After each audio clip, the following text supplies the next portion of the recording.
Hi friends, welcome back. I'm Christina, the manager of the Pacific Beach Library. Thank you for joining me for day 4 of our read along together of Roughing It by Mark Twain. It's a heavy book. Sorry, my phone said it was reconnecting there, so if you saw me there like lifting weights, I was just lifting up the book back and forth. That's all I was doing. You didn't miss much. All right, so let's go ahead and start with some tea. Then we'll talk about last week's reading, and then we'll get a bit into today's reading. And actually, today I have a really caffeinated tea, so I'm going to go ahead and take out the basket of the tea. This one's not a loose leaf, it was in a tea bag, but I still don't want it to be sitting in there too long getting strong. Today's tea is one that I've had before. It is, it's an old tea.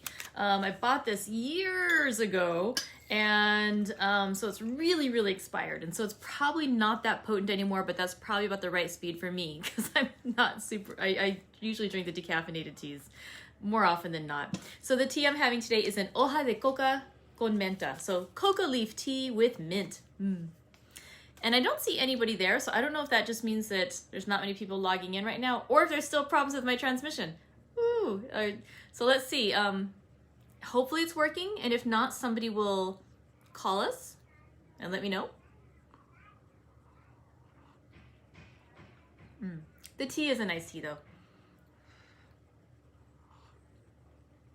It almost seems more like a green tea to me, and then just has that slight mint flavor to it. But yeah, it's a yummy tea. All right, so you may have noticed too, if you looked on the website for our group, that I posted on Thursday, I think it was, some websites showing the map of where Twain is traveling in his journeys as he's discussing and roughing it. And thanks to Nicole for suggesting that. It was such a good idea.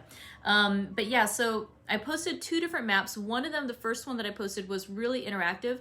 I thought that was a handy one. Basically, you can click onto a map that shows his entire journey, and you can click on each of the cities that he mentions, or the stops along his trail. And when you do that, it not only opens up a little close-up map basically of that area, but it also has a little bit that discusses the passage that Twain mentioned that area in. So really fun. All right, so let's talk a little bit about what we read. Specifically, we read 4 chapters on Thursday. I'd only intended to read 3, but then one was really good and I didn't want, or we were in a really good spot and I didn't want to stop. Which I think is a sign of a good book, when you don't want to stop. So in chapter 7, it was, the big part on that chapter was that Twain was saying how one of his travel companions, Bemis, was talking about I think a tall tale myself, but he was telling the story about how he had been involved in a buffalo hunt along the way during their journey, and that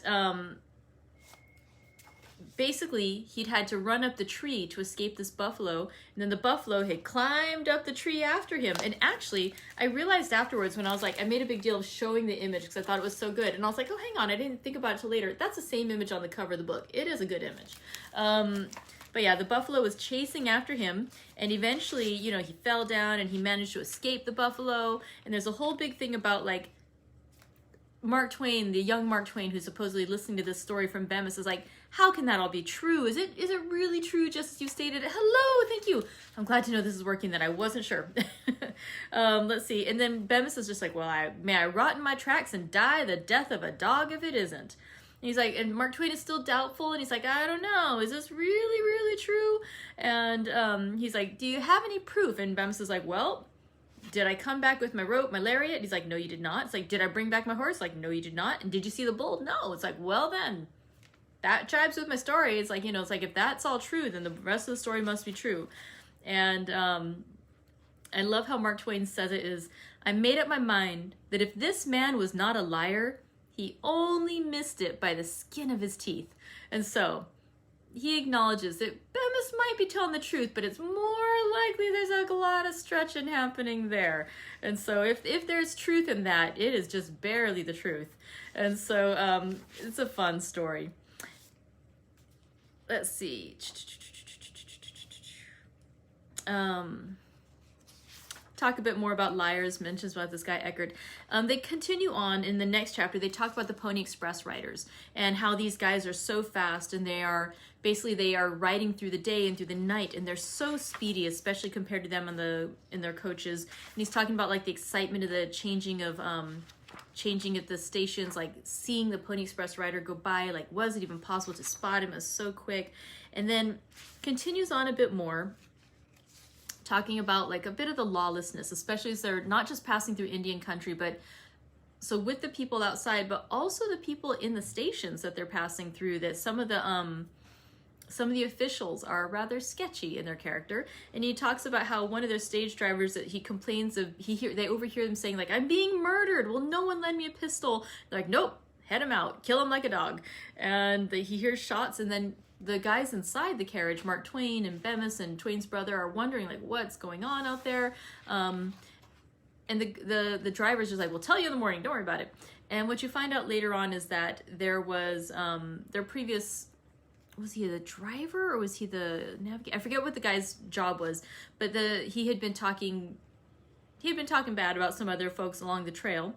And the driver, it was the old driver. And so he'd been saying things, rather offensive things, about people who they ended up encountering again.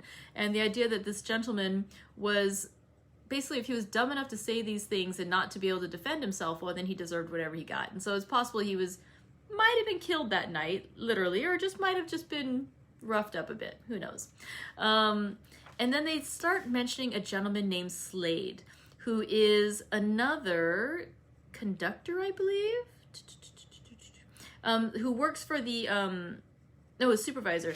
He works for the station, and they just start hearing about this guy Slade, and Mark Twain says he is excited to learn more. He just really wants to learn more about this guy Slade. He sounds like terrible and wonderful in a lot of good ways. And I gotta say I agree, because it convinced me, the Slade stories, to read another chapter on Thursday. So yeah. So the next chapter, chapter 10, is he's telling his stories about Slade. And it's basically like, he started out in Illinois, he was of good parentage, and then when he was 26, he killed a man. As people do in the West, apparently. Killed a man, fled in a quarrel, and then fled the country. And then he kept going on to other places. And basically, he was, there we go, division agent is what he was chosen to be. He was hired on because even though he was a murderer, he was orderly, and he was able to maintain order at his station. So no one was breaking into his coaches or stealing his things, because, he would kill anyone who got in the way. And he was making sure that things happened in a proper fashion. And so, and then, they mentioned things about too, like how at one point he was saying like, oh, he told some guy like, we can't fight like this. Why are we fighting with guns? We shouldn't be fighting with guns. We're going to kill each other. Let's just fist fight each other. And the guy's like, all right, we'll do a fist fight. So the first guy puts down his gun, and then Slade's like, sucker. And he shoots the other guy and kills him dead. So Slade, not super honorable, but smart. And orderly, definitely has his way about him.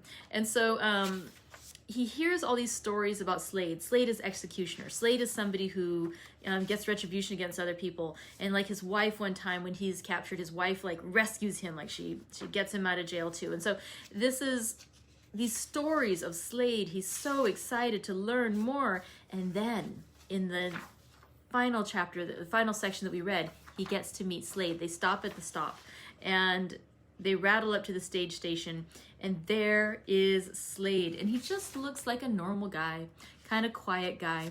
And in fact, he's so friendly and gentle spoken that in spite of his awful history, Mark Twain warms to him. And he says later on too, that to this day, I can remember nothing remarkable about his face, except that it was rather broad across the cheekbones, and that they were low, and his lips were peculiarly thin and straight. But that was enough of an effect upon him that since then he can seldom see a face with those characteristics without fancying that that owner must be a dangerous man like Mr. Slade. So the chapter ended with they're at breakfast together. Slade, as the division agent, is that already forgotten the title again? I think it was division agent. He is, he's making sure that the guests at the station are, fed, and the coffee runs out, and there's only one cup left, and Mark Twain is like, oh, no, you have it, and Slade's like, no, you're our customer here, you can have the coffee, and Mark Twain's like, no, because he's afraid that even though Slade is offering him the coffee at that moment, as he's pouring, what if he changes his mind and says, man, I've got a thirst, I don't want anyone else having that coffee, and then boom, just kills Mark Twain. So it's just kind of sweet to see the young Mark Twain,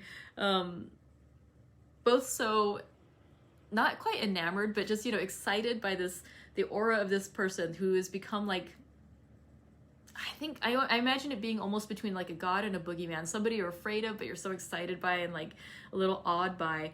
And then you actually meet them in the flesh and you're just so excited, but also afraid of any misstep because this man is a cold-blooded murderer. So, but no, Slade with firm politeness insists on filling the cup.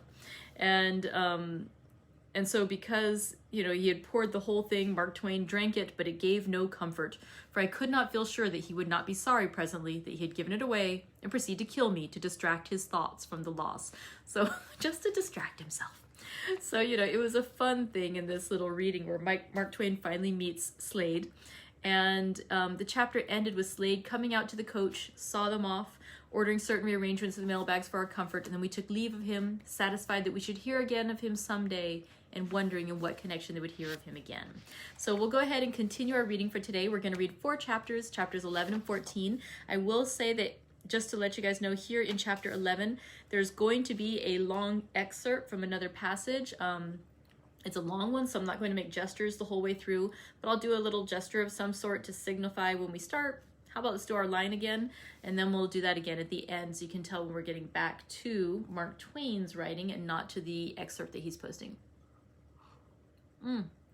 Okay, so let's start with chapter 11 of Roughing It by Mark Twain.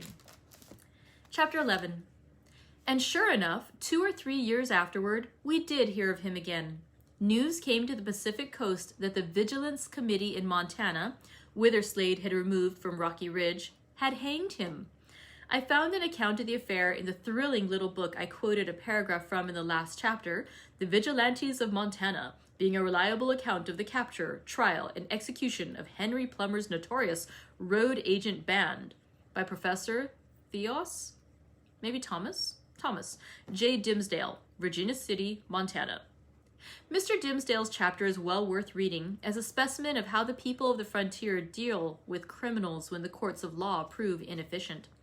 Mr. Dimsdale makes 2 remarks about Slade, both of which are accurately descriptive, and one of which is exceedingly picturesque. Those who saw him in his natural state only would pronounce him to be a kind husband, a most hospitable host, and a courteous gentleman. On the contrary, those who met him when maddened with liquor and surrounded by a gang of armed roughs would pronounce him a fiend incarnate. And this, from Fort Kearny, west, he was feared a good deal more than the Almighty. For compactness, simplicity, and vigor of expression, I will back that sentence against anything in literature. Mr. Dimsdale's narrative is as follows. In all places where italics occur, they are mine. After the execution of the 5 men on the 14th of January, the vigilantes considered that their work was nearly ended. They had freed the country of highwaymen and murderers to a great extent, and they determined that in the absence of the regular civil authority, they would establish a people's court where all offenders should be tried by judge and jury. This was the nearest approach to social order that the circumstances permitted, and, though strict legal authority was wanting, yet the people were firmly determined to maintain its efficiency and to enforce its decrees. It may here be mentioned that the overt act, which was the last round on the fatal ladder leading to the scaffold on which Slade perished, was the tearing in pieces and stamping upon a writ of this court, followed by his arrest of the judge, Alex Davis, by authority of the presented Derringer and with his own hands. J.A. Slade was himself, we have been informed, a vigilante. He openly boasted of it and said he knew all that they knew. He was never accused or even suspected of either murder or robbery committed in this territory. The latter crime was never laid to his charge in any place. But that he had killed several men in other localities was notorious, and his bad reputation in this respect was a most powerful argument in determining his fate when he was finally arrested for the offense above mentioned. On returning from Milk River, he became more and more addicted to drinking, until at last it was a common feat for him and his friends to take the town. He and a couple of his dependents might often be seen on one horse, galloping through the streets, shouting and yelling, firing revolvers, etc. On many occasions he would ride his horse into stores, break up bars, toss the scales out of doors, and use most insulting language to parties present. Just previous to the day of his arrest, he had given a fearful beating to one of his followers, But such was his influence over him that the man wept bitterly at the gallows and begged for his life with all his power.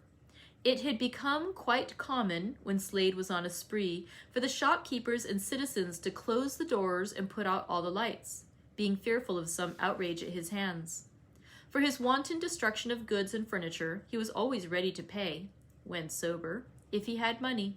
But there were not a few who regarded payment as small satisfaction for the outrage, and these men were his personal enemies. From time to time, Slade received warnings from men that he well knew would not deceive him, of the certain end of his conduct. There was not a moment, for weeks previous to his arrest, in which the public did not expect to hear of some bloody outrage. The dread of his very name and the presence of the armed band of hangers-on who followed him alone prevented a resistance which must certainly have ended in the instant murder or mutilation of the opposing party. Slade was frequently arrested by order of the court, whose organization we have described, and had treated it with respect by paying 1 or 2 fines and promising to pay the rest when he had money. But in the transaction that occurred at this crisis, he forgot even this caution, and goaded by passion and the hatred of restraint, he sprang into the embrace of death. Slade had been drunk and cutting up all night. He and his companions had made the town a perfect hell. In the morning, J.M. Fox, the sheriff, met him, arrested him, took him into court, and commenced reading a warrant that he had for his arrest by way of arraignment. He became uncommonly furious, and seizing the writ, he tore it up, threw it on the ground, and stamped upon it. The clicking of the locks of his companions' revolvers was instantly heard, and a crisis was expected. The sheriff did not attempt his retention, but being at least as prudent as he was valiant, he succumbed, leaving Slade the master of the situation and the conqueror and ruler of the courts, law, and lawmakers. This was a declaration of war, and was so accepted. The Vigilance Committee now felt that the question of social order and the preponderance of the law-abiding citizens had then and there to be decided. They knew the character of Slade, and they were well aware that they must submit to his rule without murmur, or else that he must be dealt with in such fashion as would prevent his being able to wreak his vengeance on the committee, who could never have hoped to live in the territory secure from outrage or death, and who could never leave it without encountering his friends, whom his victory would have emboldened and stimulated to a pitch that would have rendered them reckless of consequences. The day previous he had ridden into Doris's store, and on being requested to leave, he drew his revolver and threatened to kill the gentleman who spoke to him. Another saloon he had led his horse into, and buying a bottle of wine, he tried to make the animal drink it. This was not considered an uncommon performance, as he had often entered saloons and commenced firing at the lamps, causing a wild stampede. A leading member of the committee met Slade and informed him in the quiet, earnest manner of one who feels the importance of what he is saying. "Slade, get your horse at once and go home, or there will be to pay." Slade started and took a long look with his dark and piercing eyes at the gentleman. "What do you mean?" said he. "You have no right to ask me what I mean," was the quiet reply. "Get your horse at once and remember what I tell you." After a short pause, he promised to do so and actually got into the saddle. But, being still intoxicated, he began calling aloud to one after another of his friends, and at last seemed to have forgotten the warning he had received, and became again uproarious, shouting the name of a well-known courtesan in company with those of 2 men, whom he considered heads of the committee, as a sort of challenge. Perhaps, however, as a simple act of bravado, it seems probable that the intimation of personal danger he had received had not been forgotten entirely, though fatally for him. He took a foolish way of showing his remembrance of it. He sought out Alexander Davis, the judge of the court, and drawing a cocked derringer, he presented it at his head and told him that he should hold him as a hostage for his own safety. As the judge stood perfectly quiet and offered no resistance to his captor, no further outrage followed on this score. Previous to this, on account of the critical state of affairs, the committee had met and at last resolved to arrest him.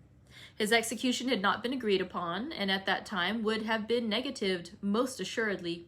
A messenger rode down to Nevada to inform the leading men of what was on hand, as it was desirable to show that there was a feeling of unanimity on the subject all along the gulch. The miners turned out almost en masse. leaving their work and forming in solid column, about 600 strong. Armed to the teeth, they marched up to Virginia. The leader of the body well knew the temper of his men on the subject. He spurred on ahead of them, and hastily calling a meeting of the executive, he told them plainly that the miners meant business, and that if they came up, they would not stand in the street to be shot down by Slade's friends, but that they would take him and hang him. The meeting was small, as the Virginia men were loath to act at all. This momentous announcement of the feeling of the lower town was made to a cluster of men who were deliberating behind a wagon at the rear of a store on Main Street. The committee were most unwilling to proceed to extremities. All the duty they had ever performed seemed as nothing to the task before them. But they had to decide, and that quickly. It was finally agreed that if the whole body of the miners were of the opinion that he should be hanged, that the committee left it in their hands to deal with him. Off, at hot speed, rode the leader of the Nevada men to join his command. Slade had found out what was intended, and the news sobered him instantly. He went into P.S. Foots's store, where Davis was, and apologized for his conduct, saying that he would take it all back. The head of the column now wheeled into Wallace Street and marched up at quick time. Halting in front of the store, the executive officer of the committee stepped forward and arrested Slade, who was at once informed of his doom, and inquiry was made as to whether he had any business to settle.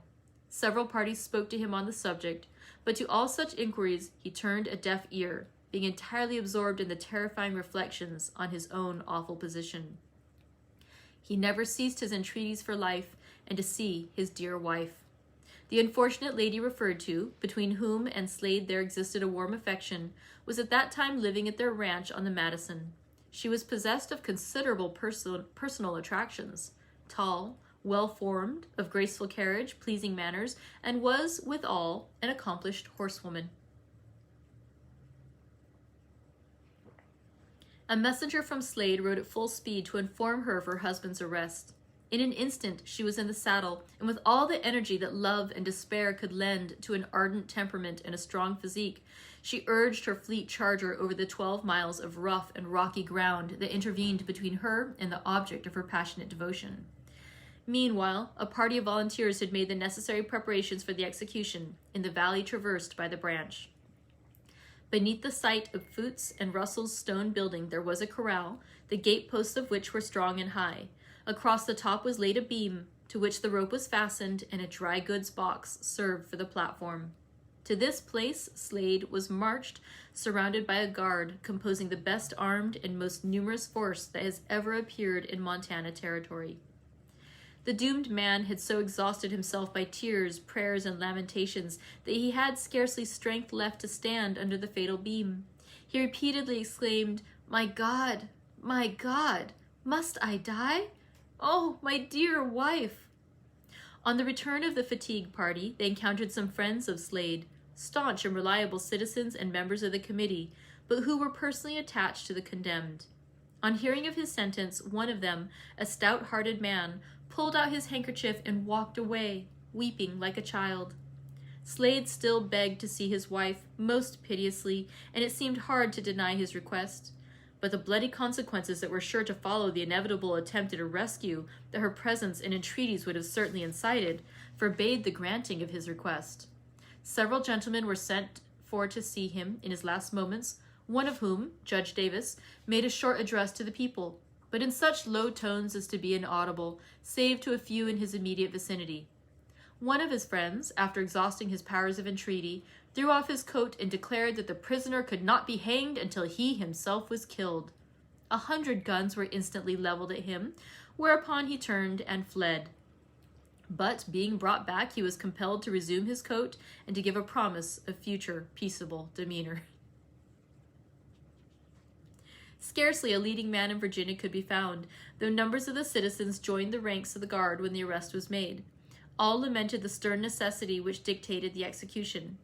Everything being ready, the command was given, "Men, do your duty," and the box being instantly slipped from beneath his feet, he died almost instantaneously.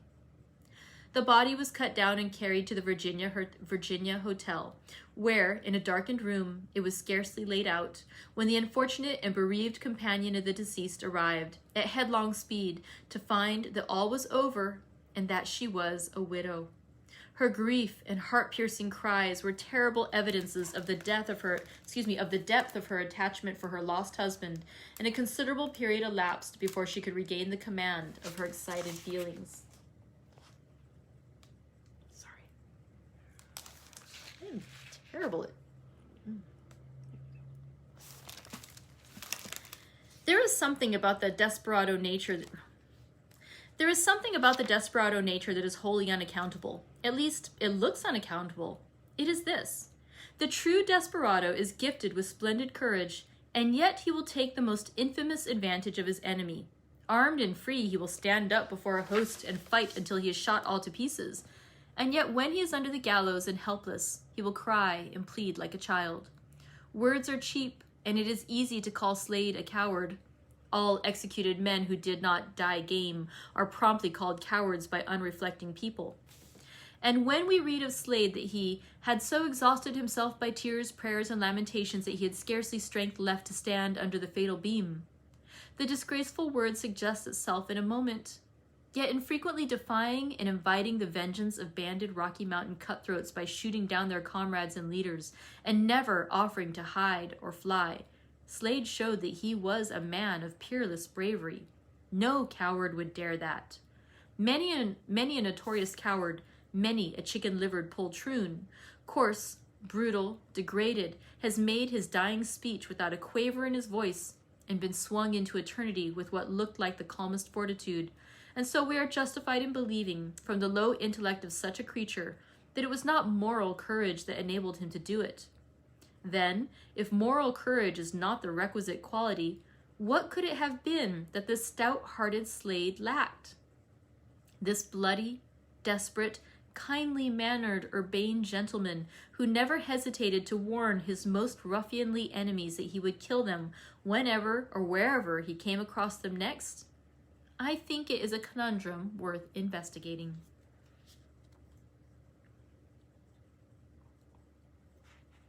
And now chapter 12. Just beyond the breakfast station, we overtook a Mormon emigrant train of 33 wagons, and tramping wearily along and driving their herd of loose cows were dozens of coarse-clad and sad-looking men, women, and children who had walked as they were walking now, day after day, for 8 lingering weeks, and in that time had compassed the distance our stage had come in 8 days and 3 hours. 798 miles. They were dusty and uncombed, hatless, bonnetless, and ragged, and they did look so tired. After breakfast, we bathed in Horse Creek, a previously limpid, sparkling stream, an appreciated luxury, for it was very seldom that our furious coach halted long enough for an indulgence of that kind. We changed horses 10 or 12 times in every 24 hours.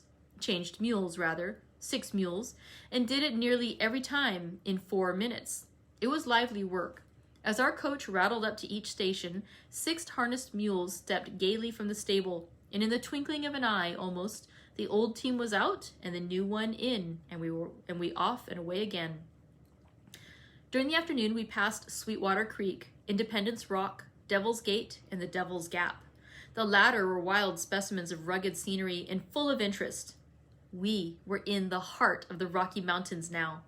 And we also passed by Alkali, or Soda Lake, and we woke up to the fact that our journey had stretched a long way across the world when the driver said that the Mormons often came there from Great Salt Lake City to haul away saleratus. He said that a few days gone by they had shoveled up enough pure saleratus from the ground, it was a dry lake, to load 2 wagons, and that when they got these 2 wagon loads of a drug that cost them nothing to Salt Lake, they would sell it for 25 cents a pound. In the night, we sailed by a most notable curiosity, and one we had been hearing a good deal about for a day or two and were suffering to see. This was what might be called a natural ice house. It was August now and sweltering weather in the daytime, yet at one of the stations the men could scrape the soil on the hillside under the lee of a range of boulders, and at the depth of 6 inches cut out pure blocks of ice, hard, compactly frozen, and clear as crystal. Toward dawn, we got underway again, and presently as we sat with raised curtains enjoying our early morning smoke and contemplating the first splendor of the rising sun as it swept down the long array of mountain peaks, flushing and gilding crag after crag and summit after summit, as if the invisible creator reviewed his gray veterans and they saluted with a smile, we hove in sight of South Pass City. The hotel keeper, the postmaster, the blacksmith, the mayor, the constable, the city marshal, and the principal citizenry and property holder all came out and greeted us cheerily, and we gave him good day. He gave us a little Indian news and a little Rocky Mountain news, and we gave him some plains information in return. He then retired to his lonely grandeur, and we climbed on up among the bristling peaks and the ragged clouds. South Pass City consisted of 4 log cabins, one of which was unfinished, and the gentleman with all these offices and titles was the chiefest of the 10 citizens of the place. Think of hotel keeper, postmaster, blacksmith, mayor, constable, city marshal, and principal citizen all condensed into one person and crammed into one skin. Bemis said he was a perfect Allen's revolver of dignities. And he said that if he were to die as postmaster, or as blacksmith, or as postmaster and blacksmith both, the people might stand it. But if he were to die all over, it would be a frightful loss to the community. 2 miles beyond South Pass City, we saw for the first time that mysterious marvel which all Western untraveled boys have heard of and fully believe in, but are sure to be astonished at when they see it with their own eyes nevertheless. Banks of snow in dead summertime. We were now far up towards the sky and knew all the time that we must presently encounter lofty summits clad in the eternal snow, which was so commonplace a matter of mention in books. And yet when I did see it glittering in the sun on stately domes in the distance, and knew the month was August, and that my coat was hanging up because it was too warm to wear it, I was full as much amazed as if I never had heard of snow in August before. Truly, seeing is believing, and many a man lives a long life through, thinking he believes certain universally received and well-established things, and yet never suspects that if he were confronted by those things once, he would discover that he did not really believe them before, but only thought he believed them.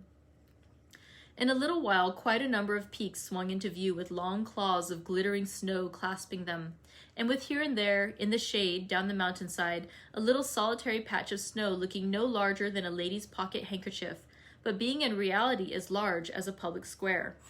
And now, at last, we were fairly in the renowned South Pass and whirling gaily along high above the common world. We were perched upon the extreme summit of the great range of the Rocky Mountains, toward which we had been climbing, patiently climbing, ceaselessly climbing, for days and nights together, and about us was gathered a convention of nature's kings that stood 10, 12, and even 13,000 feet high, grand old fellows who would have to stoop to see Mount Washington in the twilight.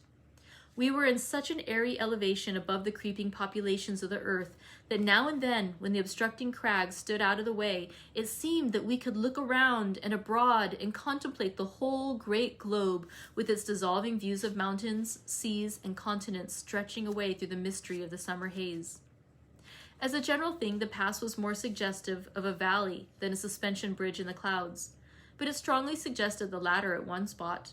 At that place, the upper third of 1 or 2 majestic purple domes projected above our level on either hand and gave us a sense of a hidden great deep of mountains and plains and valleys down about their bases, which we fancied we might see if we could step to the edge and look over. These sultans of the fastnesses were turbaned with tumbling volumes of cloud, which shredded away from time to time and drifted off, fringed and torn, trailing their continents of shadow after them, and catching presently on an intercepting peak, wrapped it about and brooded there, then shredded away again and left the purple peak, as they had left the purple domes, downy and white with new-laid snow. In passing, these monstrous rags of cloud hung low and swept along right over the spectator's head, swinging their tatters so nearly in his face that his impulse was to shrink when they came closest. In the one place I speak of, one could look below him upon a world of diminishing crags and canyons leading down, and away to a vague plain with a thread in it which was a road, and bunches of feathers in it which were trees, a pretty picture sleeping in the sunlight, but with a darkness stealing over it and glooming its features deeper and deeper under the frown of a coming storm.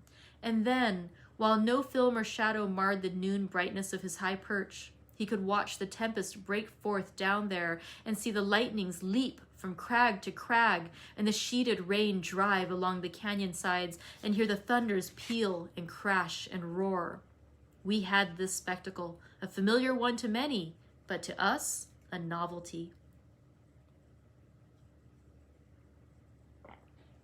We bowled along cheerily, and presently, at the very summit, though it had been all summit to us, and all equally level for half an hour or more, we came to a spring which spent its water through 2 outlets and sent it in opposite directions.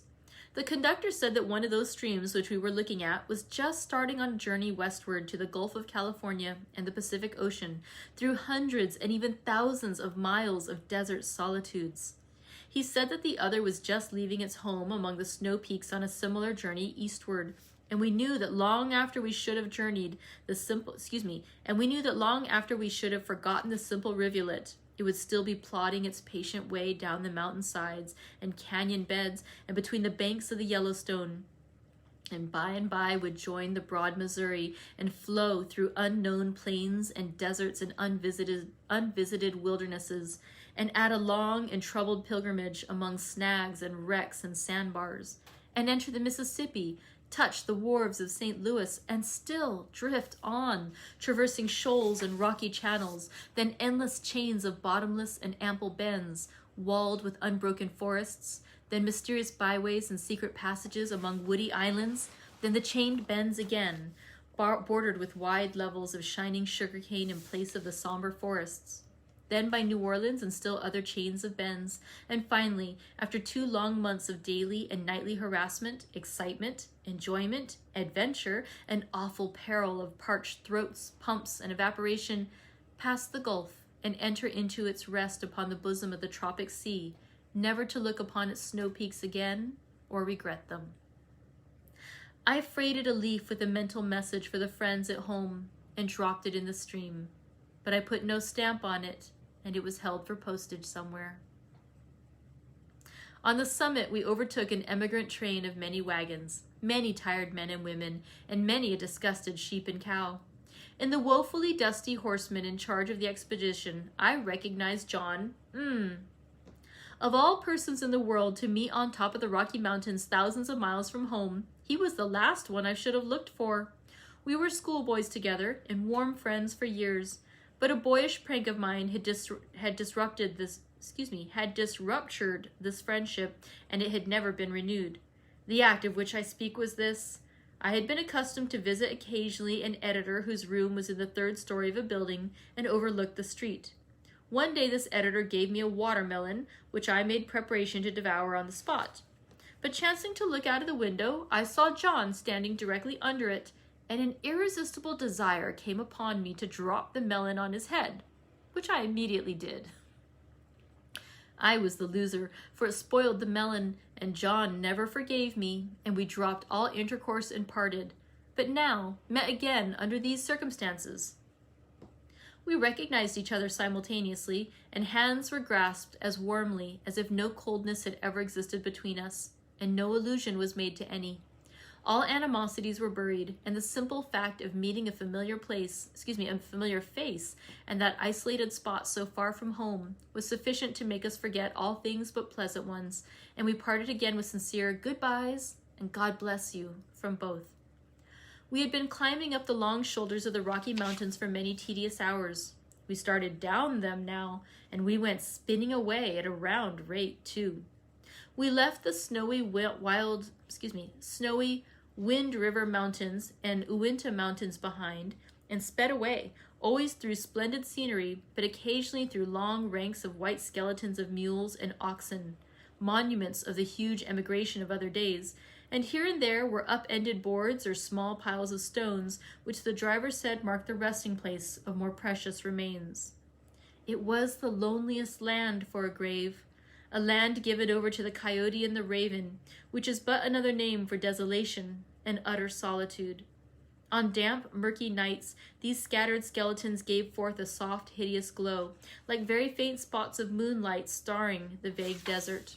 It was because of the phosphorus in the bones, but no scientific explanation could keep a body from shivering when he drifted by one of these ghostly lights. I knew that a skull held it. At midnight it began to rain, and I never saw anything like it. Indeed, I did not even see this, for it was too dark. We fastened down the curtains and even caulked them with clothing, but the rain streamed in 20 paces notwithstanding. There was no escape. If one moved his feet out of a stream, he brought his body under one, and if he moved his body, he caught one somewhere else. If he struggled out of the drenched blankets and sat up, he was bound to get one down the back of his neck. Meantime, the stage was wandering about a plain with gaping gullies in it, for the driver could not see an inch before his face nor keep the road, and the storm pelted so pitilessly that there was no keeping the horses still. With the first abatement, the conductor turned out with lanterns to look for the road, and the first dash he made was into a chasm about 14 feet deep, his lantern following like a meteor. As soon as he touched bottom, he sang out frantically, "Don't come here!" To which the driver, who was looking over the precipice where he had disappeared, replied, with an injured air, "Think I'm a damn fool?" The conductor was more than an hour finding the road, a matter which showed us how far we had wandered and what chances we had been taking. We traced our wheel tracks to the imminent verge of danger in 2 places. I have always been glad that we were not killed that night. I do not know any particular reason, but I have always been glad. In the morning, the 10th day out, we crossed Green River, a fine, large, limpid stream, stuck in it with the water just up to the top of our mail bed, and waited till extra teams were put on to haul us up the steep bank. But it was nice, cool water, and besides, it could not find any fresh place on us to wet. At the Green River station, we had breakfast, hot biscuits, fresh antelope steaks, and coffee. The only decent meal we tasted between the United States and Great Salt Lake City, and the only one we were ever really thankful for. Think of the monotonous execrableness of the 30 that went before it, to leave this one simple breakfast looming up in my memory like a shot tower after all these years have gone by. At 5 p.m. we reached Fort Bridger, 117 miles from the South Pass and 1,025 miles from St. Joseph. 52 miles further on, near the head of Echo Canyon, we met 60 United States soldiers from Camp Floyd. The day before, they had fired upon 300 or 400 Indians, whom they supposed gathered together for no good purpose. In the fight that had ensued, 4 Indians were captured, and the main body chased 4 miles, but nobody killed. This looked like business. We had a notion to get out and join the 60 soldiers, but upon reflecting that there were 400 of the Indians, we concluded to go on and join the Indians. Echo Canyon is 20 miles long. It was like a long, smooth, narrow street with a gradual descending grade and shut in by enormous perpendicular walls of coarse conglomerate, 400 feet high in many places and turreted like medieval castles.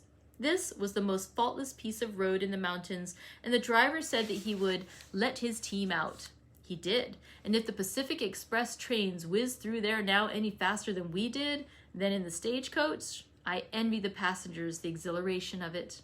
We fairly seemed to pick up our wheels and fly, and the mail matter was lifted up free from everything and held in solution.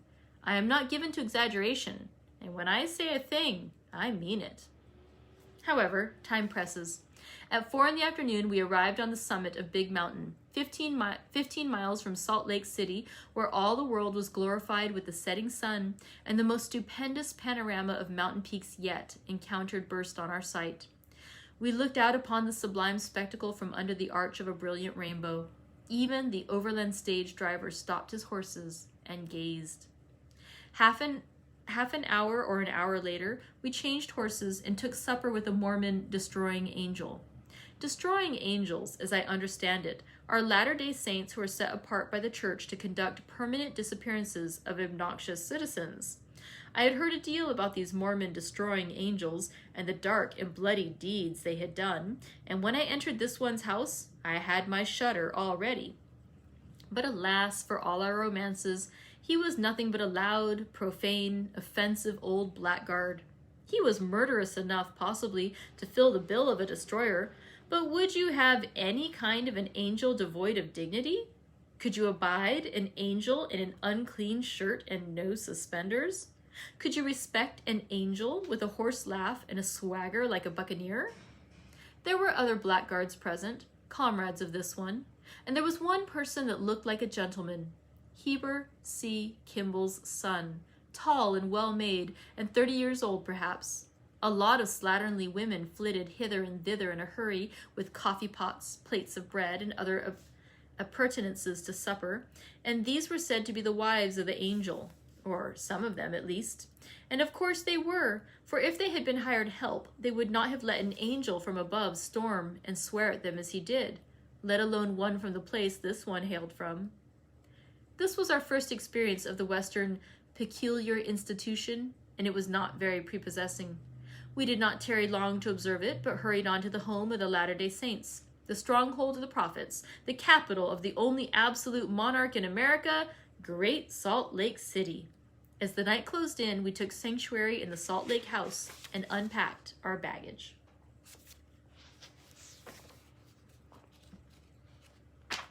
And now, chapter 13. We had a fine supper of the freshest meats and fowls and vegetables, a great variety and as great abundance. We walked about the street some afterward and glanced in at shops and stores, and there was fascination in surreptitiously staring at every creature we took to be a Mormon. This was fairyland to us, to all intents and purposes, a land of enchantment and goblins and awful mystery. We felt a curiosity to ask every child how many mothers it had, and if it could tell them apart. And we experienced a thrill every time a dwelling house door opened and shut as we passed, disclosing a glimpse of human heads and backs and shoulders, for we so longed to have a good, satisfying look at a Mormon family in all its comprehensive ampleness, disposed in the customary concentric rings of its home circle. By and by, the acting governor of the territory introduced us to other Gentiles, and we spent a sociable hour with them. Gentiles are people who are not Mormons. Our fellow passenger, Bemis, took care of himself during this part of the evening and did not make an overpowering success of it either, for he came into our room in the hotel about 11 o'clock, full of cheerfulness and talking loosely, just disjointedly and indiscriminately, and every now and then tugging out a ragged word by the roots that had more hiccups than syllables in it. This, together with his hanging his coat on the floor on one side of a chair, and his vest on the floor on the other, and piling his pants on the floor just in front of the same chair, and then contemplating the general result with superstitious awe, and finally pronouncing it too many for him, and going to bed with his boots on, led us to fear that something he had eaten had not agreed with him.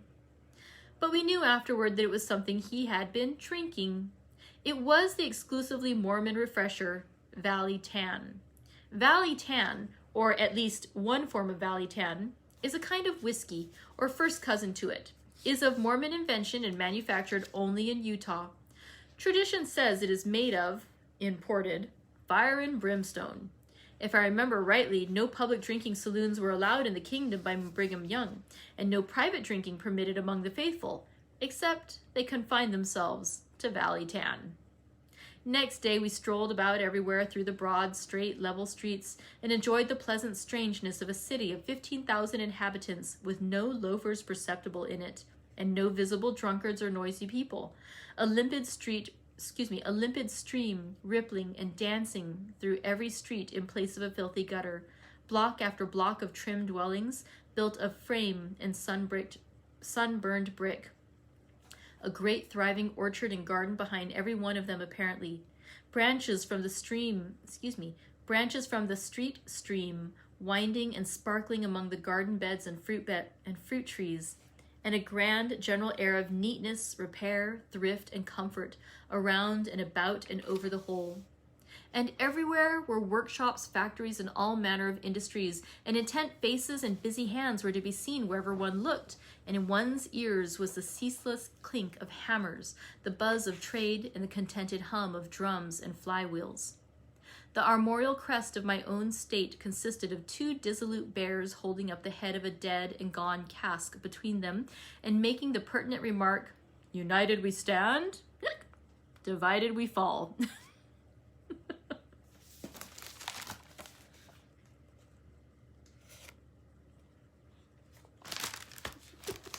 It was always too figurative for the author of this book. But the Mormon crest was easy, and it was simple, unostentatious, and fitted like a glove. It was a representation of a golden beehive with the bees all at work.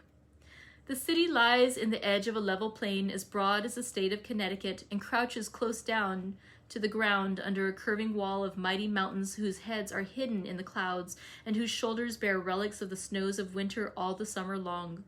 Seen from one of these dizzy heights, 12 or 15 miles off, Great Salt Lake City is toned down and diminished till it is suggestive of a child's toy village reposing under the majestic protection of the Chinese Wall.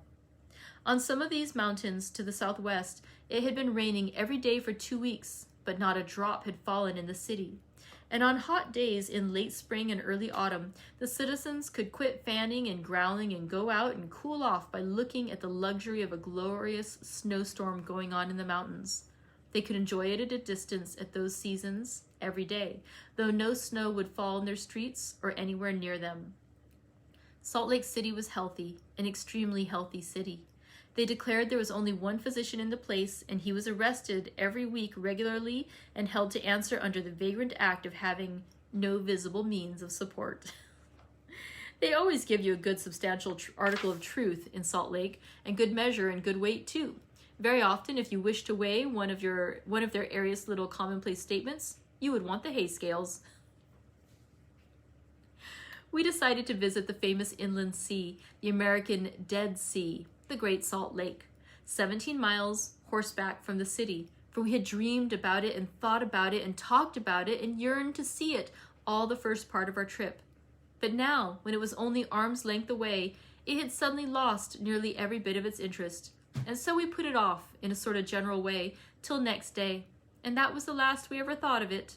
We dined with some hospitable Gentiles and visited the foundation of the prodigious temple and talked long with that shrewd Connecticut Yankee, Heber C. Kimball, since deceased, a saint of high degree and a mighty man of commerce.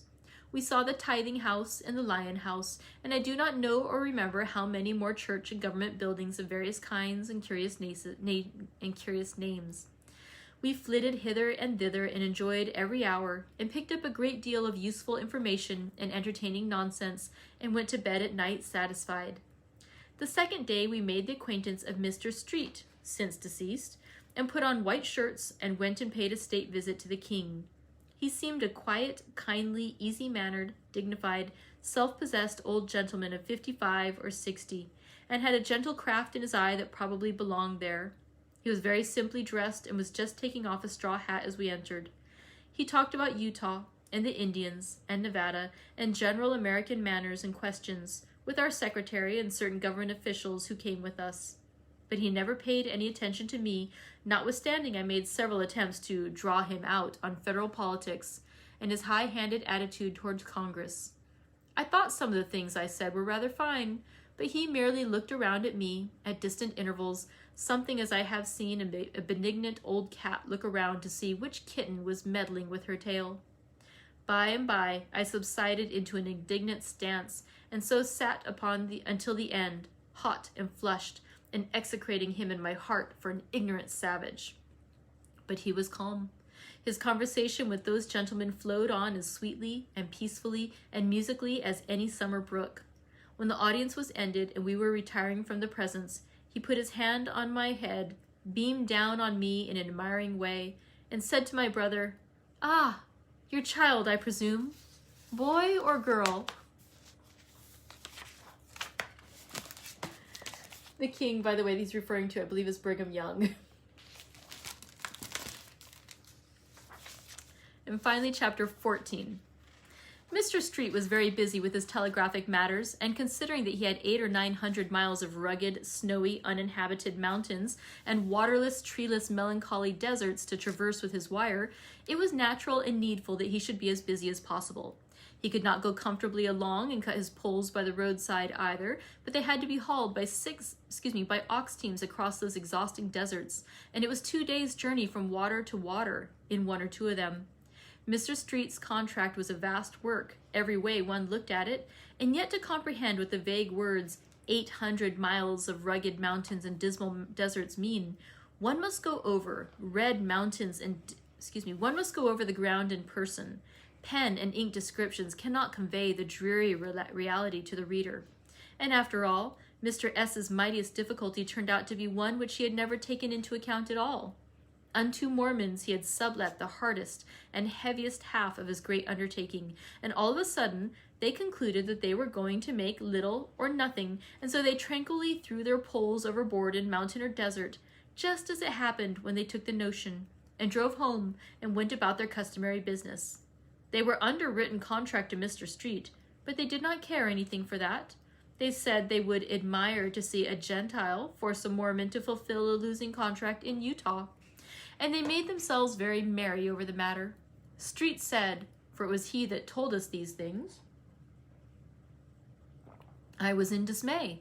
I was under heavy bonds to complete my contract in a given time, and this disaster looked very much like ruin. It was an astounding thing. It was such a wholly unlooked-for difficulty that I was entirely nonplussed. I am a businessman, have always been a businessman, do not know anything but business, and so you can imagine how like being struck by lightning it was to find myself in a country where written contracts were worthless. That main security, that sheet anchor, that absolute necessity of business. My confidence left me. There was no use in making new contracts, that was plain. I talked with first one prominent citizen and then another. They all sympathized with me, first rate, but they did not know how to help me. But at last a Gentile said, Go to Brigham Young. These small fry cannot do you any good. I did not think much of the idea, for if the law could not help me, what could an individual do who had not even anything to do with either making the laws or executing them? He might be a very good patriarch of a church and preacher in its tabernacle, but something sterner than religion and moral suasion was needed to handle a hundred refractory, half-civilized subcontractors. But what was a man to do? I thought if Mr. Young could not do anything else, he might probably be able to give me some advice and a valuable hint or two, and so I went straight to him and laid the whole case before him. He said very little, but he showed strong interest all the way through. He examined all the papers in detail, and whenever there seemed something like a hitch, either in the papers or my statement, he would go back and take up the thread and follow it patiently out to an intelligent and satisfactory result. Then he made a list of the contractors' names. Finally he said, Mr. Street, this is all perfectly plain. These contracts are strictly and legally drawn and are duly signed and certified.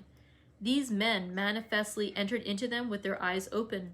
I see no fault or flaw anywhere. Then Mr. Young turned to a man waiting at the other end of the room and said, Take this list of names to so-and-so and tell him to have these men here at such and such an hour. They were there, to the minute. So was I. Mr. Young asked them a number of questions, and their answers made my statement good. Then he said to them, You signed these contracts and assumed these obligations of your own free will and accord? Yes. Then carry them out to the letter if it makes paupers of you. Go. And they did go too. They are strung across the deserts now, working like bees, and I never hear a word out of them. There is a batch of governors and judges and other officials here, shipped from Washington, and they maintain the semblance of a Republican form of government. But the petrified truth is that Utah is an absolute monarchy, and Brigham Young is king. Mr. Street was a fine man, and I believe his story. I knew him well during several years afterward in San Francisco. Our stay in Salt Lake City amounted to only 2 days, and therefore we had no time to make the customary inquisition into the workings of polygamy and get up the usual statistics and deductions preparatory to calling the attention of the nation at one. Let me go back. Our stay in Salt Lake City amounted to only 2 days, and therefore we had no time to make the customary inquisition into the workings of polygamy and get up the usual statistics and deductions preparatory to calling the attention of the nation at large once more to the matter. I had the will to do it. With the gushing self-sufficiency of youth, I was feverish to plunge in headlong and achieve a great reform here, until I saw the Mormon women. Then I was touched. My heart was wiser than my head. It warmed toward these poor, ungainly, empathetically homely creatures, and as I turned to hide the generous moisture in my eyes, I said, No. Sorry. I said, No.